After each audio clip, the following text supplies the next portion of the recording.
Berlin, 1943.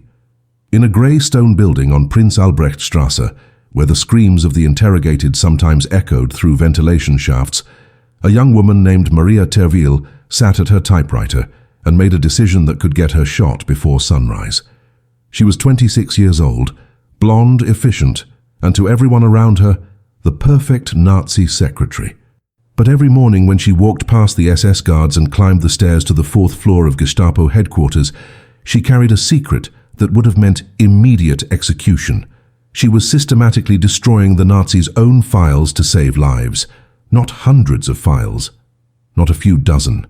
We are talking about more than 600 individual dossiers, each one a death sentence waiting to be signed, each one representing a human being marked for arrest, torture, and almost certain death in the camps. And she made them disappear as if they had never existed. The Gestapo headquarters was not just any building. This was the nerve center of Nazi terror, the place where decisions about life and death were made with bureaucratic coldness.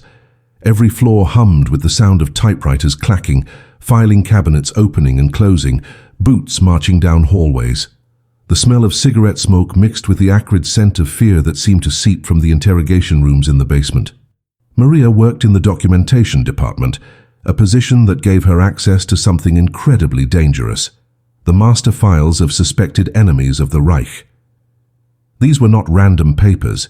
These were meticulously organized dossiers on communists, Jews in hiding, resistance members, Christians who refused to salute Hitler, and anyone else the regime wanted to crush.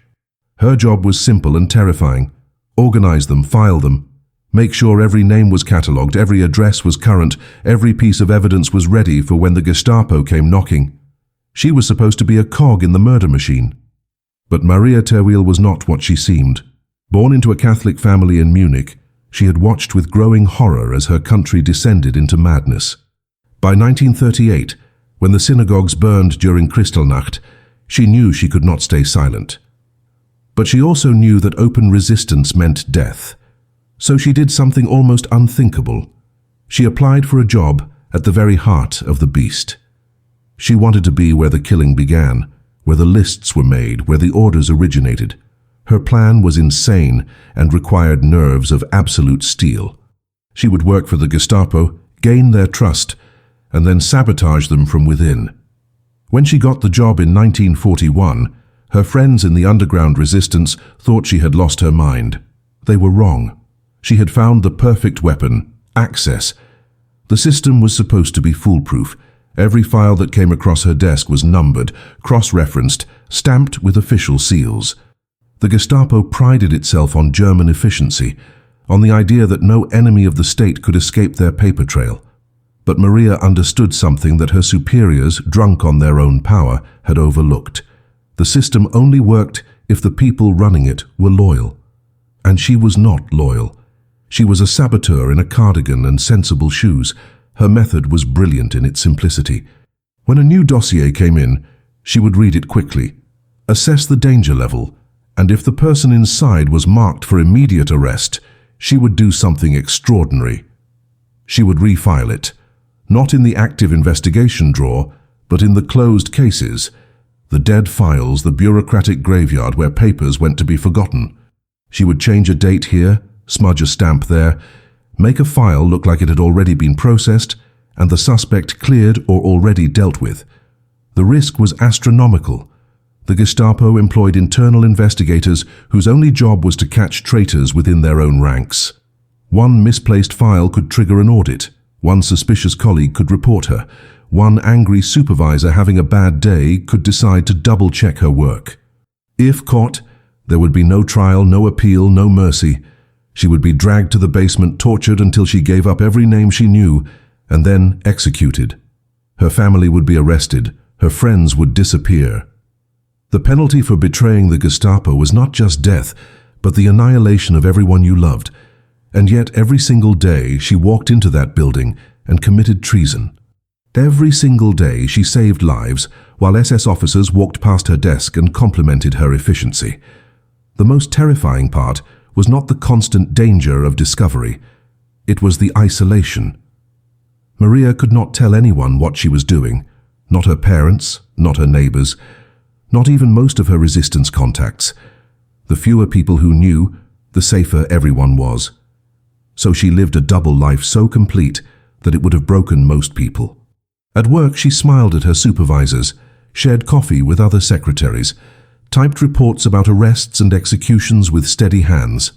At home, she lay awake at night, wondering if tomorrow would be the day someone noticed a missing file, if tomorrow would be the day the Gestapo came for her.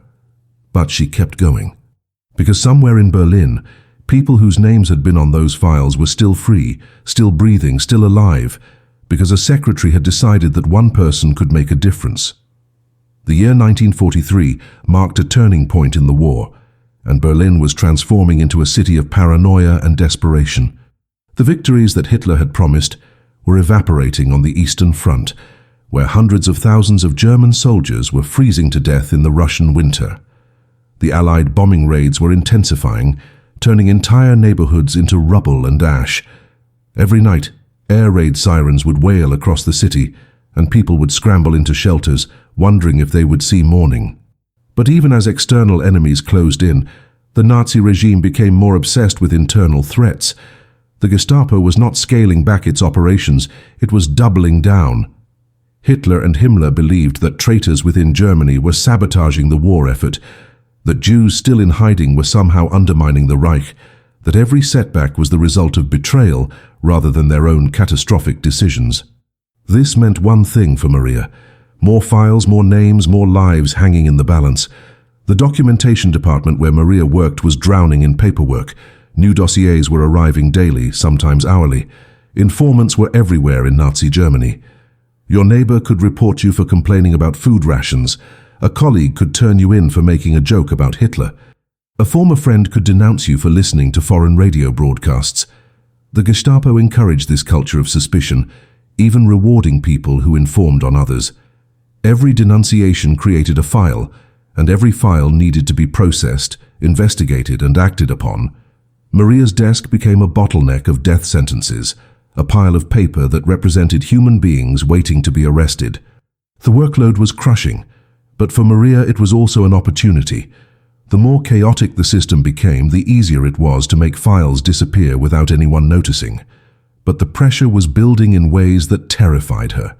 New managers were being brought in, younger SS officers who were fanatically loyal and desperate to prove themselves.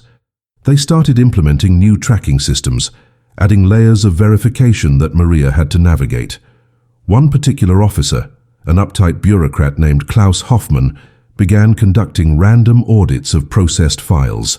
He would show up at desks without warning, demanding to see documentation trails, asking why certain cases had been closed or delayed. Maria watched him move through the office like a predator, and she knew it was only a matter of time before he reached her desk. She could not afford to panic. Panic meant mistakes, and mistakes meant death. The resistance network that Maria was connected to was also under enormous strain. The Gestapo had infiltrated several underground cells, arresting members and torturing them for information. Communication became almost impossible. The dead drops where Maria would occasionally receive coded messages were being watched. Friends simply vanished overnight, their apartments raided, their families interrogated. Maria had to assume that at any moment someone under torture might mention her name, might reveal that there was a source inside Gestapo headquarters. She started varying her routes to work, never taking the same tram twice in a row, watching for anyone who might be following her. The constant vigilance was exhausting, but it kept her alive. Then came the incident that nearly exposed everything. A file that Maria had deliberately buried resurfaced during a routine check by another department. It belonged to a Jewish family hiding in a friend's attic, and someone had requested an update on the case. The file had been marked as closed and the suspects listed as already deported, but now a cross-departmental inquiry was asking questions. Why was there no transport record? Why was there no confirmation from the camp system? Maria had 48 hours to create a plausible explanation before the audit reached her supervisor. She was running out of time, running out of luck, and she knew that one wrong move would bring the entire house of cards crashing down on her head. Maria spent that night in her small apartment, staring at the ceiling, her mind racing through every possible solution. She could not simply make the inquiry disappear because it had already been logged in multiple departments. She could not claim the file had been lost because that would trigger an even more intensive investigation. The only option was to create a paper trail that looked legitimate, that would satisfy the auditors and make them move on to the next case. So she did something incredibly risky. The next morning she arrived at the office an hour early, before most of her colleagues, and she forged a transport document. Using official Gestapo letterhead that she had access to, she created a fake confirmation that the Jewish family in question had been processed through a transit camp in Poland 6 months earlier. She backdated it, added realistic bureaucratic language, and even included a reference number that corresponded to an actual transport that had occurred around that time. Then she filed it exactly where it should have been if the process had been legitimate. When the auditor arrived at her desk 2 days later, Maria handed him the file with steady hands and a bored expression, as if this was just another routine verification. She watched him flip through the pages, his eyes scanning the transport document she had forged. For a moment that felt like an eternity. He paused, and Maria could feel her heart pounding so hard she was certain he could hear it. But then he nodded, stamped the file as verified, and moved on to the next desk. Maria allowed herself exactly 3 seconds of relief before returning to her typewriter. She had dodged a bullet, but she knew the walls were closing in. The system was getting tighter, the scrutiny was increasing, and every day she stayed in that building was another day closer to discovery. The reality of working inside Gestapo headquarters was a psychological nightmare that most people could never understand. Maria was not hiding in shadows or sneaking through back alleys. She was sitting in plain sight, surrounded by the very people who would kill her if they knew the truth. She had coffee with SS officers who bragged about interrogations. She filed reports written by men who tortured prisoners in the basement. She typed letters signed by officials who were organizing the extermination of entire communities. And she had to do it all with a smile, with efficiency, with the appearance of absolute loyalty. The cognitive dissonance was staggering.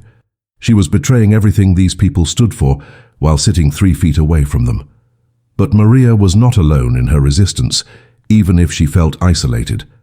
There were others scattered throughout the Nazi bureaucracy who were also sabotaging the machine from within.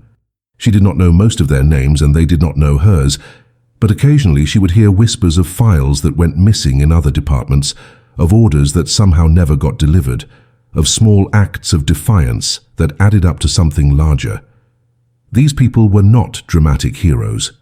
They were clerks and secretaries and minor officials who had access to the paperwork that kept the death machine running, and they gummed up the gears in whatever small ways they could. Maria drew strength from knowing she was part of this invisible network, even if she could never acknowledge it openly. By the spring of 1943, Maria had successfully hidden or altered more than 300 files. 300 human beings who should have been arrested were still free because a secretary had decided their paperwork was not important enough to process immediately. Some of those people would eventually be caught through other means, but many would survive the war because of the delays Maria created. She was buying time, and in a city where the Gestapo could kick down your door at 3 in the morning, time was the most valuable currency anyone had. But the question that haunted her every single day was simple and terrifying. How much longer could she keep this up before her luck ran out? Maria's technique evolved as the risks increased. She could no longer simply refile documents into dead storage because the new tracking systems would flag the discrepancy within days. So she developed more sophisticated methods, tactics, that required her to think like the very people she was working against. When a high-priority arrest order came across her desk, she would sometimes delay it by routing it through unnecessary approval channels, adding bureaucratic steps that did not actually exist but looked official enough that no one questioned them.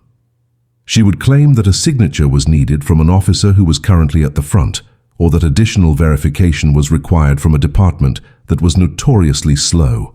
In the maze of Nazi bureaucracy, where dozens of agencies often competed for authority, these delays seemed perfectly normal. A file that should have resulted in an arrest within 24 hours would instead sit in limbo for weeks, and by the time it finally reached the right desk, circumstances had often changed. The suspect had moved, the informant had recanted, or the case had simply been buried under more urgent matters. The psychological toll of this double life was immense. Maria could not afford to show fear, could not afford moments of hesitation or doubt. Every morning she had to put on a mask of normalcy and wear it for 10, sometimes 12 hours straight. She participated in office gossip, laughed at her supervisor's jokes, attended mandatory Nazi party functions where she had to raise her arm in the Hitler salute and pretend to believe the propaganda being shouted from the stage. The dissonance between who she was and who she pretended to be created a kind of internal split that she could feel widening with each passing month. At night, alone in her apartment, she would sometimes break down, the weight of what she was doing crushing her. She could not talk to anyone about it. She could not seek comfort or advice. She carried the burden in complete isolation, and it was destroying her from the inside. The bombing raids that intensified throughout 1943 added another layer of chaos that Maria learned to exploit. When Allied planes dropped their payloads on Berlin, the city would descend into pandemonium. Buildings collapsed, fires raged, and in the aftermath, records were often lost or damaged. Maria began to use these raids strategically. If a particularly dangerous file crossed her desk, one that she could not delay through bureaucratic means, she would sometimes hold on to it until the next air raid. Then, in the confusion of the aftermath, when people were digging through rubble and trying to account for casualties, she would claim that certain files had been destroyed in the bombing. She kept a mental catalogue of which parts of the city had been hit hardest, which government buildings had sustained damage, and she would craft plausible stories about how documents had been lost in fires or buried under debris. It was a risky strategy because false reports could be verified, but in the chaos of a city under siege, verification was often impossible. Her closest call came in June of 1943. A Gestapo investigator named Werner Krauss began looking into a pattern of missing files from her department. He was methodical and suspicious by nature, the kind of man who trusted no one and saw conspiracies everywhere. Maria knew she was on his radar when he started asking her colleagues casual questions about her work habits, about whether she ever seemed nervous or made unusual requests. She could feel the net tightening. Krauss began sitting near her desk during lunch breaks, watching her, looking for any sign of irregularity. Maria knew she had to act completely normal, had to give him nothing to work with. So she did something counterintuitive. She volunteered to help him with his investigation. She approached Krauss directly, told him she had heard he was looking into departmental inefficiencies, and offered to review her own filing system to help identify any problems. It was a bold move, walking directly into the lion's mouth, but it worked. By appearing eager to cooperate, by showing no fear or defensiveness, she disarmed his suspicion. She spent 2 days going through files with him, pointing out legitimate clerical errors that had nothing to do with her sabotage, suggesting improvements to the tracking system that made her look like a dedicated employee concerned with efficiency. Krauss eventually concluded that the missing files were the result of incompetence by other staff members and poor interdepartmental communication, not deliberate sabotage. Maria had turned a potentially fatal investigation into an opportunity to enhance her cover, but the encounter left her shaken.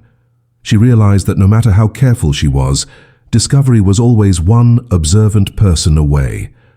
By the autumn of 1943, Maria had refined her operation to an art form, but the human cost of what she was witnessing every day was beginning to break through her carefully constructed emotional barriers. She was not just shuffling papers. She was reading the intimate details of people's lives before they were destroyed. She knew the names of children who would be torn from their parents. She knew the addresses of families who would be dragged from their homes in the middle of the night. She knew the stories of ordinary people whose only crime was being Jewish or communist or simply having said the wrong thing to the wrong person. Every file she saved was a victory, but every file she could not save haunted her. There were cases where the arrest order came from too high up, where too many people had already seen the documentation, where making it disappear would have been impossible without exposing herself.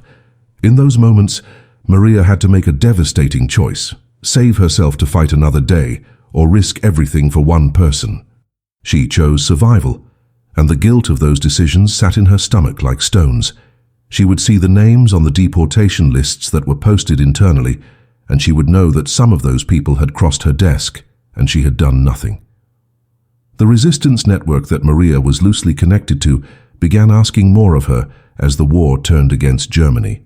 They wanted her to do more than just hide files. They wanted intelligence, troop movements, names of Gestapo agents operating undercover, details about upcoming raids on resistance cells. Maria understood the logic, but she also understood the risk. Every piece of information she passed along was another thread that could lead back to her. She agreed to provide limited intelligence, but only when it could not be traced to her specific access. She would memorize details from reports that crossed her desk and pass them verbally through a complex chain of intermediaries, never writing anything down, never meeting the same contact twice. The information she provided helped the resistance avoid several Gestapo traps and warned Jewish families about imminent raids, giving them hours to flee. But it also meant she was no longer just a passive saboteur hiding files. She was an active spy, and the penalty for espionage was even more brutal than simple treason. If caught, she would not just be executed. She would be tortured for weeks to extract every name, every contact, every detail of the resistance network she had touched. The mental strain of operating at this level began to show in ways Maria could not completely control. She lost weight because food had no taste, and her stomach was constantly knotted with anxiety. She developed insomnia, lying awake for hours, replaying conversations from the office, analyzing every word she had said, every expression on her colleagues' faces, looking for signs that someone suspected her. She started having nightmares about interrogation rooms, about being strapped to a chair while Werner Krauss stood over her, asking questions she could not answer without condemning everyone she knew. She would wake up in a cold sweat, her heart racing, and have to remind herself that she was still free, still undiscovered, still alive. But the line between nightmare and reality was becoming dangerously thin. The paranoia that was necessary for survival was starting to consume her.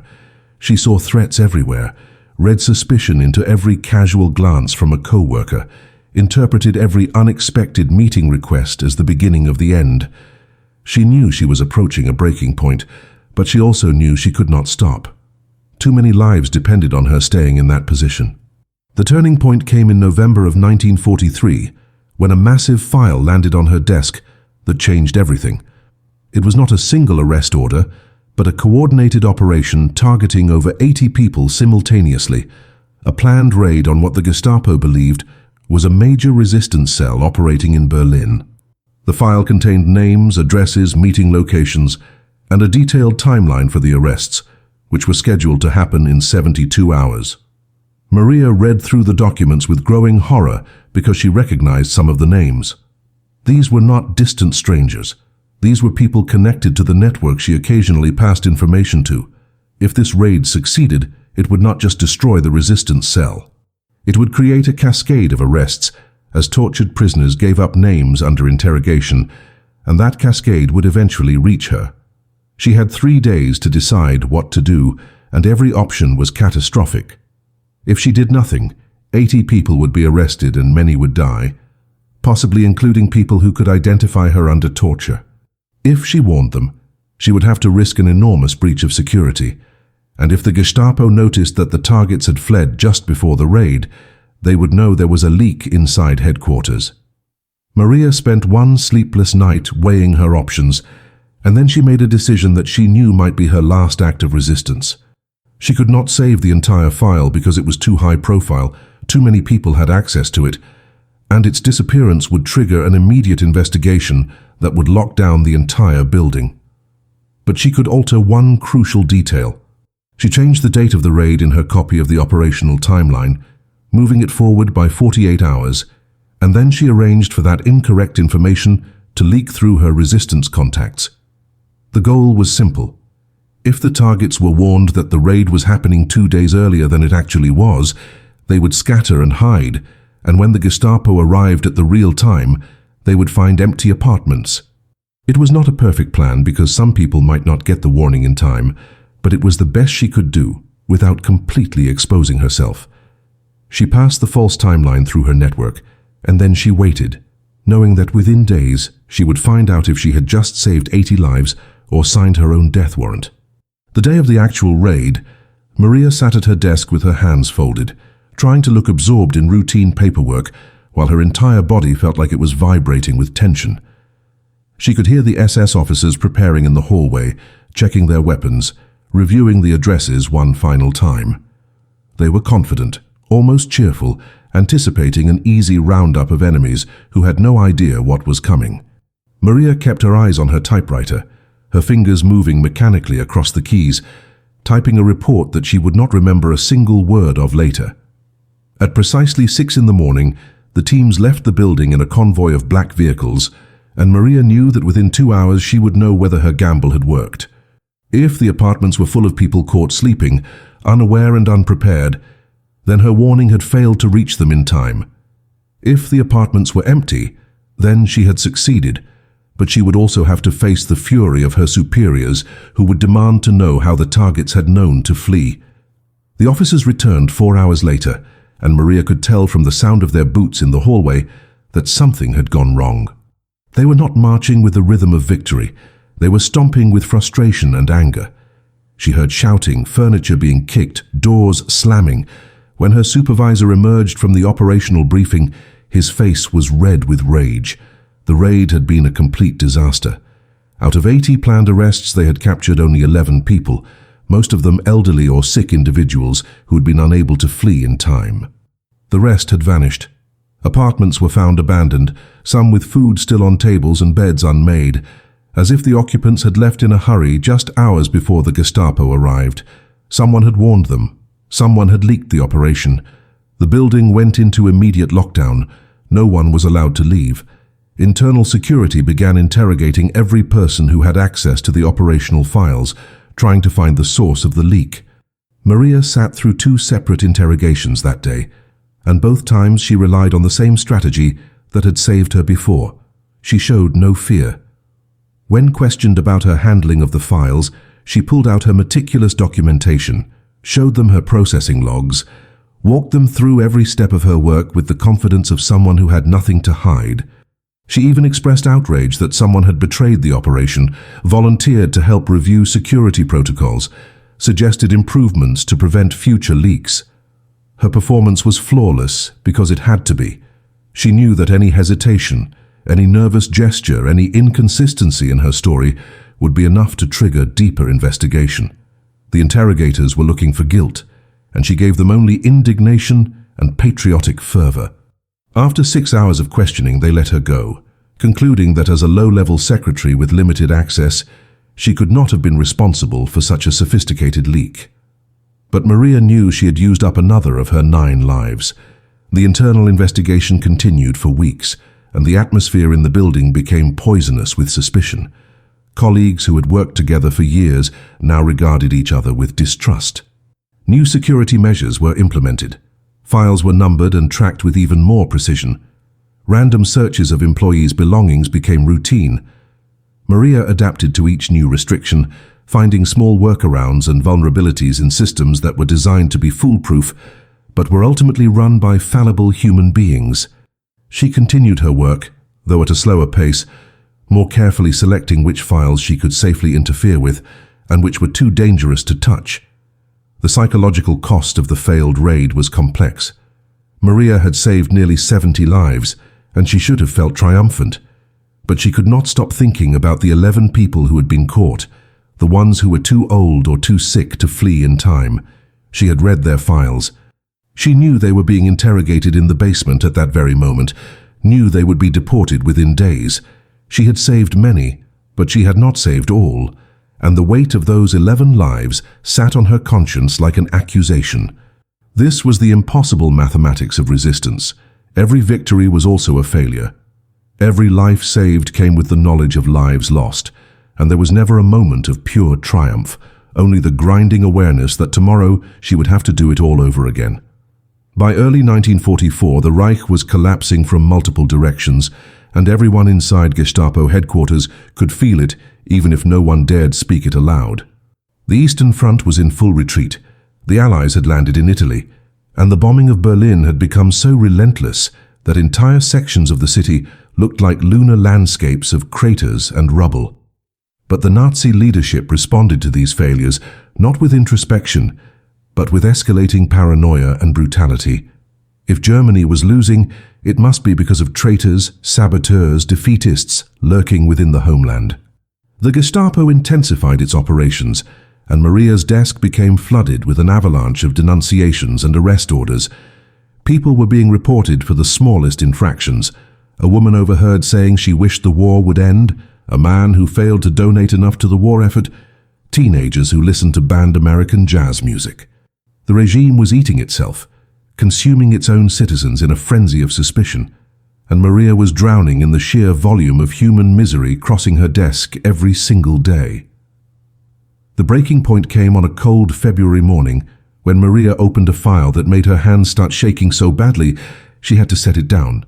It was an arrest order for her own cousin, a young man named Thomas, who had been denounced by a neighbor for making defeatist comments about the war. Thomas was 22 years old, a conscripted soldier who had been wounded on the Eastern Front and sent home to recover.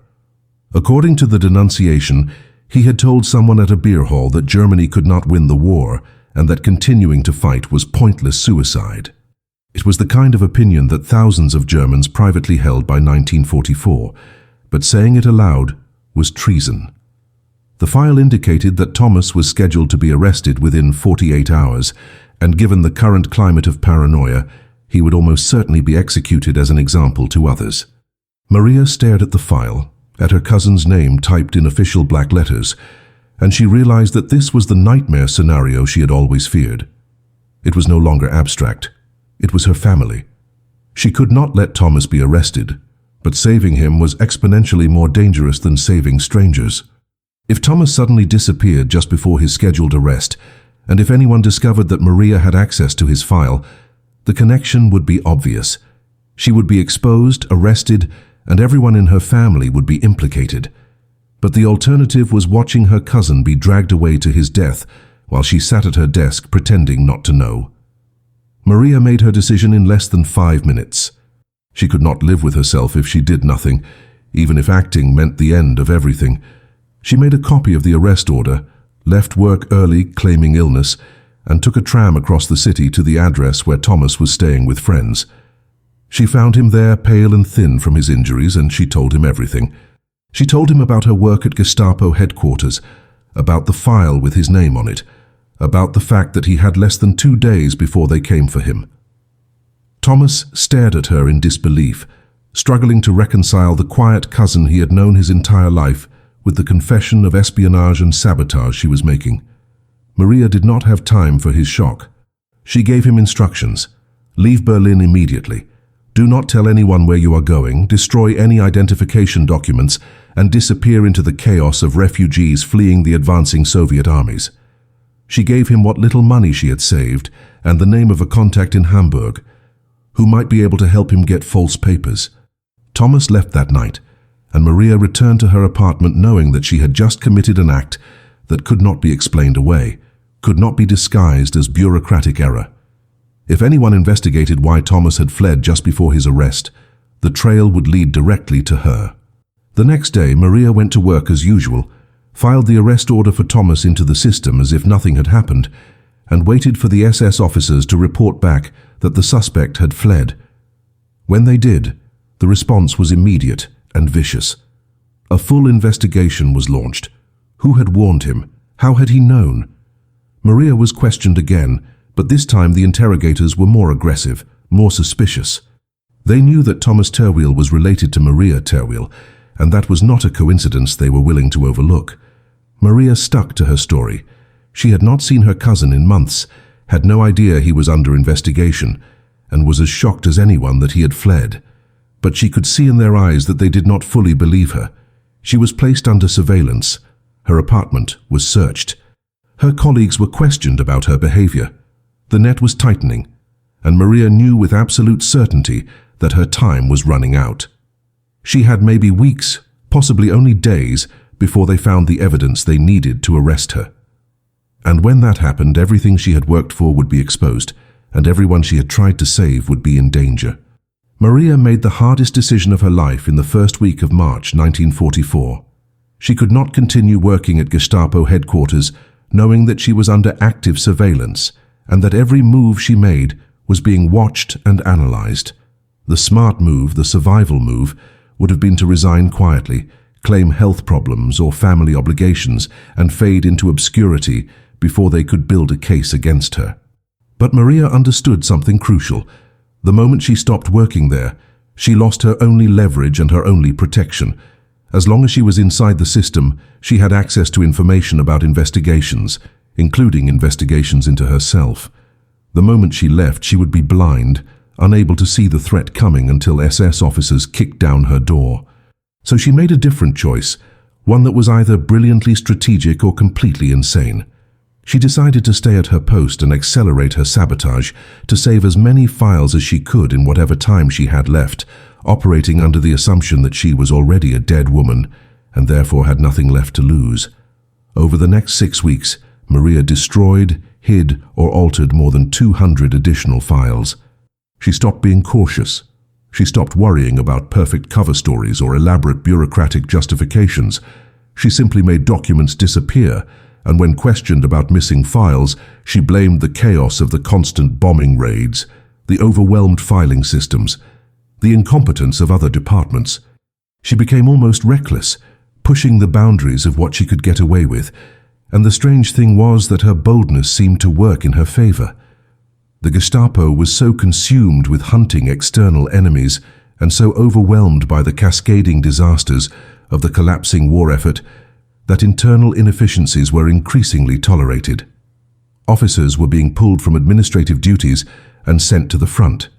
Entire departments were being relocated out of Berlin to escape the bombing. In the chaos, Maria found more room to operate than she had ever had before, even as the noose around her neck tightened. But the surveillance continued, and Maria knew that the investigators assigned to her case were meticulous and patient. They were building their evidence slowly, cross-referencing her work history with missing files, interviewing people she had contact with, looking for patterns. In April of 1944, they made their first significant discovery. An informant who had been arrested revealed under interrogation that he had received a warning about a Gestapo raid, and the warning had been remarkably specific, including details that could only have come from inside headquarters. The investigators began mapping out who had access to those specific details, and Maria's name appeared on the list. It was not proof yet, but it was a thread, and Maria knew from her own work how the Gestapo pulled threads until entire networks unraveled. She began preparing for the inevitable. She burned personal papers that might implicate friends or family. She rehearsed her story over and over, memorizing every detail so that under interrogation she could repeat it without variation. She even wrote a short letter to her parents explaining nothing but telling them she loved them, and she hid it in a place where they might find it after her arrest. The end came on a bright morning in late April. Maria was at her desk, typing a report, when she noticed that the usual morning activity in the office had stopped. People were standing still, looking toward the main entrance. Then she saw them, 3 senior Gestapo officers walking directly toward her desk, with the unmistakable purposefulness of men conducting an arrest. Time seemed to slow down. Maria watched them approach, and in those final seconds, she felt a strange sense of calm settle over her. She had known this moment was coming. She had lived with the certainty of it for months. In a way, the waiting had been worse than the reality. One of the officers spoke her name, not as a question but as a statement. "Maria Terwiel, you are under arrest for treason, espionage, and sabotage against the Reich." She stood up slowly, her hands steady, and she looked the officer directly in the eye. She did not resist, she did not cry, she did not beg. As they led her out of the building in handcuffs, past colleagues who stared in shock and whispered to each other, Maria felt something unexpected. Pride. They had caught her, yes, but they had caught her years too late. She had saved hundreds of lives. She had thrown sand in the gears of the Nazi murder machine for nearly 3 years. She had fought them from inside their own fortress, and they had not even known she was there until the very end. Now they would torture her for names, and she would give them nothing. They would try to break her, and she would not break. They would kill her, but they could not undo what she had already done. The files she had hidden were still hidden. The people she had saved were still alive. And even in handcuffs, walking toward the basement interrogation rooms, where so many had screamed before her, Maria Terwiel knew that she had won the only victory that mattered. She had remained human in a system designed to destroy humanity. The interrogation began within hours of her arrest, and it was everything Maria had feared and prepared for. They took her to a windowless room in the basement of Prinz Albrechtstrasse, the same building where she had worked for 3 years, but now she was on the other side of the door she had walked past every single day. The interrogators were professionals, trained in techniques designed to break even the strongest will. They started with questions, simple and direct. Who else was involved? Who had she passed information to? What resistance networks was she connected to? Maria gave them nothing. She admitted to hiding her cousin's file because he was family, a moment of weakness she claimed to regret, but she denied any broader conspiracy. She denied being part of any resistance network. She denied sabotaging any other files. She maintained this story through hours of questioning. Even as the methods became more aggressive, even as threats turned into physical violence. The pain was extraordinary, but Maria had prepared herself mentally for this. She knew that every hour she held out was another hour for her contacts to flee, to destroy evidence, to disappear. What Maria had not prepared for was the psychological torture that came after the physical. The interrogators brought in files, stacks of them, and they went through them one by one, reading her the names of people she had tried to save. Some of those people had been caught anyway through other means, and the interrogators described in graphic detail what had happened to them in the camps. They told her that her efforts had been pointless, that she had accomplished nothing, that every person she thought she had saved had died anyway. They showed her photographs of executed resistance members and claimed these were people she had worked with, people who had already given her up under interrogation. It was a mind game, a strategy to make her feel isolated and defeated, but Maria recognized it for what it was. She had worked in this building long enough to know their techniques. She knew they were lying or at least exaggerating, trying to break her psychologically, because she had proven resistant to physical methods. She held on to one thought. Even if some of the people she saved had been caught later, some had not. Even if her victory was partial, it was still a victory. After 5 days of interrogation, the Gestapo realized they were not going to extract the information they wanted from Maria. She was too well trained, too mentally prepared, and too committed to protecting the people she had worked with. They moved her from the interrogation cells to Plötzensee prison, a facility on the outskirts of Berlin where political prisoners were held before execution. Maria knew what Plötzensee meant. It was the end of the line. This was where the Reich sent people it had already decided to kill, people who were waiting only for the paperwork to be processed and the execution date to be scheduled. She was placed in a small cell with 2 other women, both of them resistance members who had been arrested in separate operations. They did not speak about their cases, did not share details that might be overheard by guards, but in the quiet moments they shared small acts of kindness, a piece of bread divided 3 ways, a whispered word of encouragement, the simple human contact of holding hands in the darkness. Maria spent 6 weeks in Plötzensee, and during that time the war continued to deteriorate around her. She could hear the Allied bombers overhead almost every night, could feel the buildings shake when bombs landed nearby. The guards became increasingly nervous and brutal, taking out their fear and frustration on the prisoners. Rations were cut to starvation levels. Medical care disappeared entirely. Women died in their cells from untreated injuries and diseases, and their bodies would lie there for days before being removed. Maria watched people give up, watched them lose hope and simply stop eating, stop fighting, stop caring. She understood the temptation. It would have been easier to surrender to despair, to accept that she had fought and lost, and that the only thing left was to wait for death. But Maria refused to give them that satisfaction. She decided that if they were going to kill her, they would have to kill a woman who was still fighting, still defiant, still unbroken. Her trial, if it could be called that, lasted less than 2 hours. It was held in a makeshift courtroom inside the prison, presided over by a Nazi judge, who had already decided the verdict before hearing any evidence. Maria was charged with high treason, espionage, and undermining the German war effort.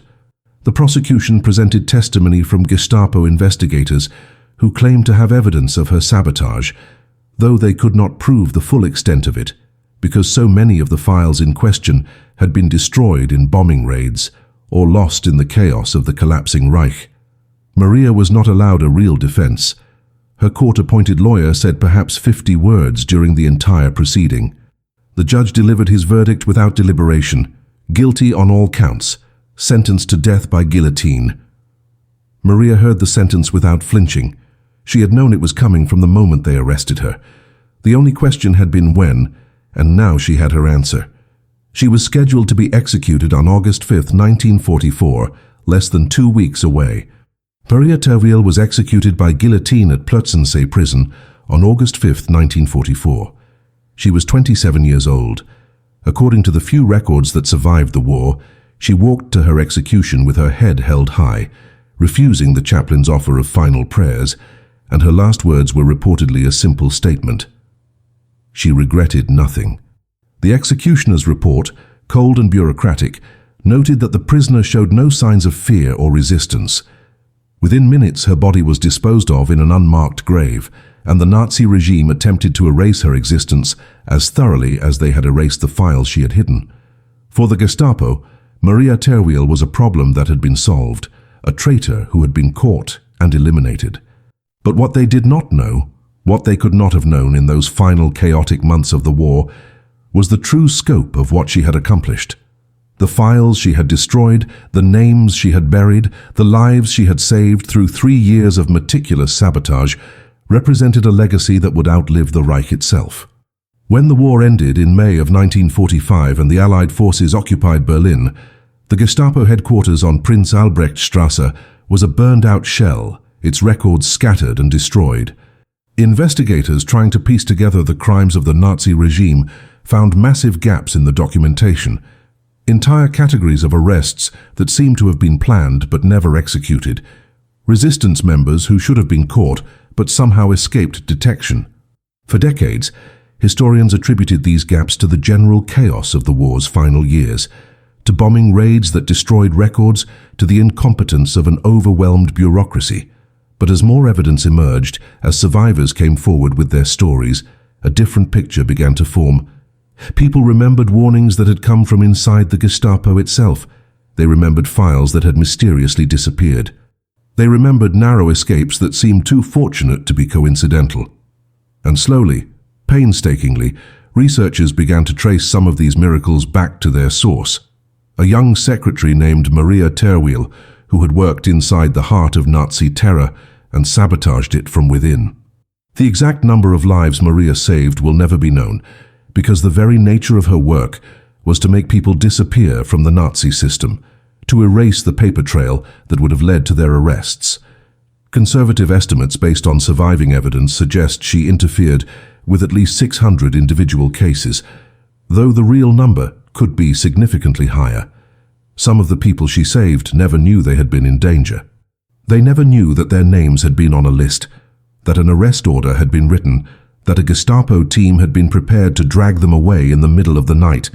They lived because a woman they never met decided their paperwork was not important enough to process, and they went on to survive the war, to rebuild their lives, to have children and grandchildren who exist today because of a decision made by a secretary in 1943.